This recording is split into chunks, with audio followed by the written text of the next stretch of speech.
Assalamualaikum warahmatullahi wabarakatuh. Saat ini kami perwakilan dari masing-masing ranting yang berada di gedung NU Center Kecamatan Sumbang. Sudah mulai hadir para rekan-rekan dari Kecamatan Dung Panteng dan yang lain.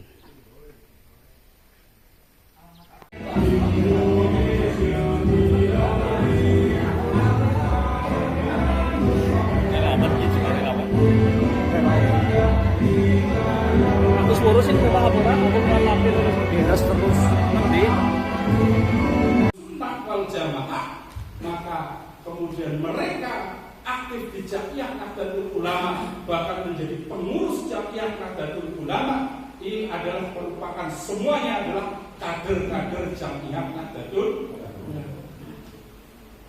Maka ada yang dikatakan nanti ada kader dan kader penggerak. Nah, itu akan berbeda, kader dan kader penggerak. Maka nanti panjenengan bagian ini adalah menjadi kader penggerak ataupun kader biasa. Oleh karena itu, kalau kita kemudian ingin meyakinkan orang, kadang-kadang saya yakin saya orang yang anggota percaya ini lebih iris itu kegiatan hijau bagi NU. Nah, ini karena kita yakin bahwa kita NU, tapi bahwa kebanggaan kita selama ini menjadi Jam'iyah Nahdlatul Ulama sebagai orang NU belum diimbangi dengan pemahaman kita tentang Jam'iyah Nahdlatul Ulama yang sesungguhnya.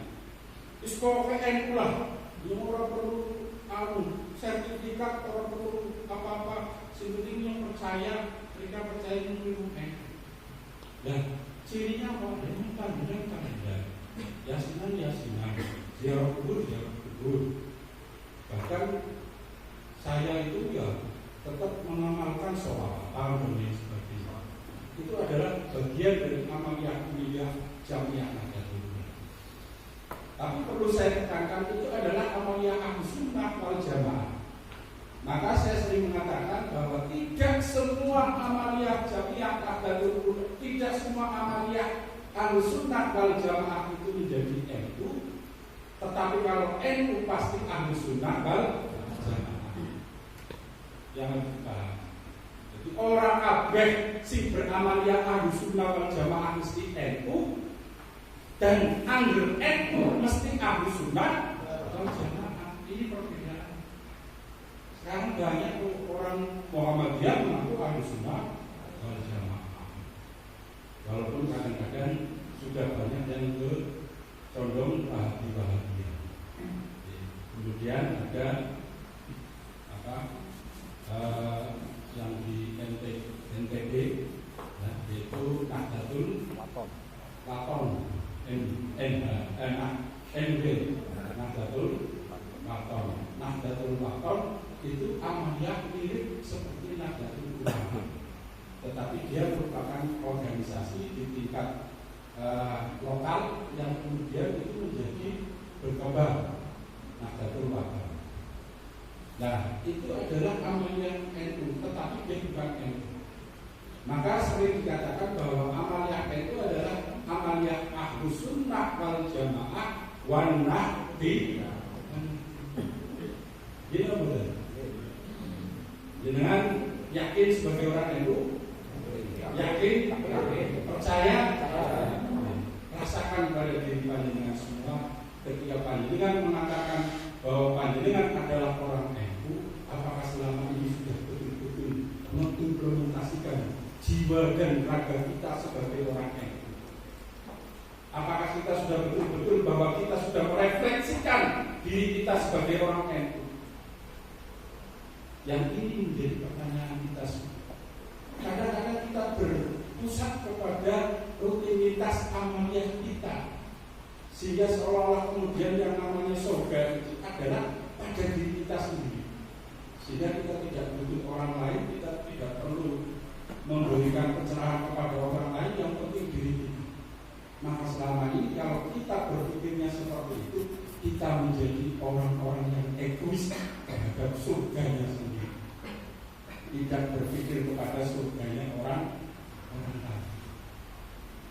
inilah yang kemudian kita coba bagaimana kemudian sebagai orang NU ada nilai-nilai ibadah sosial yang harus dikembangkan sebagai bagian daripada khidmat kita terhadap Jamiah Nahdlatul Ulama. Maka sering saya katakan sebagai orang NU kita kadang-kadang tidak memahami NU karena kita hanya melihat bahwa NU itu hanya dari sisi amaliyah. Padahal NU itu lebih luas lagi. Maka ketika para kiai-kiai kita bahwa kita mendirikan Jamiah Nahdlatul Ulama, Mbah Hasim, Mbah Wahab, dan melalui restu dari Mbah Khorul Bangkalan, maka NU didirikan oleh Mbah kita, yaitu dalam rangka mempersatukan barisan para kiai dan ulama. Karena kalau tidak ada persatukan itu maka akan bercerai-berai. Kita lihat di Timur Tengah banyak aliran Ahlus Sunnah wal Jamaah di sana yang mereka berdiri sendiri-sendiri dengan berpusat kepada imamnya masing-masing. Ketika terjadi penjajahan, terjadi peperangan yang kemudian ingin musuh-musuh itu menguasai tanah kelahiran mereka, ini seluruh kelompok-kelompok ahli sunnah ini berdiri sendiri-sendiri berdasarkan perintah dari imamnya masing-masing. Tidak ada satu kesatuan yang memperkuat atau memperkokoh perlawanan terhadap penjajah. Maka yang terjadi apa? Yang terjadi adalah mereka mudah dikalahkan, mereka mudah ditumbangkan. Karena tidak ada persatuan dan kesatuan dari para tokoh-tokoh, imam-imam mereka yang pada akhirnya mereka berjuang sendiri-sendiri yang kemudian oleh musuh dapat lebih mudah dikalahkan. Maka belajar dari sini salah satunya kiai-kiai kita terutama bahas bahwa bagaimana mempersatukan para ulama, para kiai-kiai kita agar supaya satu komando. Seperti halnya ketika kita di Jamiah Nahdlatul Ulama satu komando, tidak berjalan sendiri-sendiri. Muslimatnya laku dewek, Fatayat laku dewek, Ibnu-Ibnu laku dewek. Ini yang kemudian nantinya akan mudah kita terpecah-pecah. Kekuatan kita tidak punya. Karena walaupun bagaimanapun saya katakan tadi yang namanya badan otonom itu tidak lepas dari anggaran dasar dan anggaran rumah tangga Nahdlatul Ulama sebagai bangunan simpul daripada seluruh bangun yang ada berpusatnya kepada anggaran dasar dan anggaran rumah tangga Nahdlatul Ulama. Itu harus sinkron. Ini apa kan? Ya ya. Ini kan kagetan.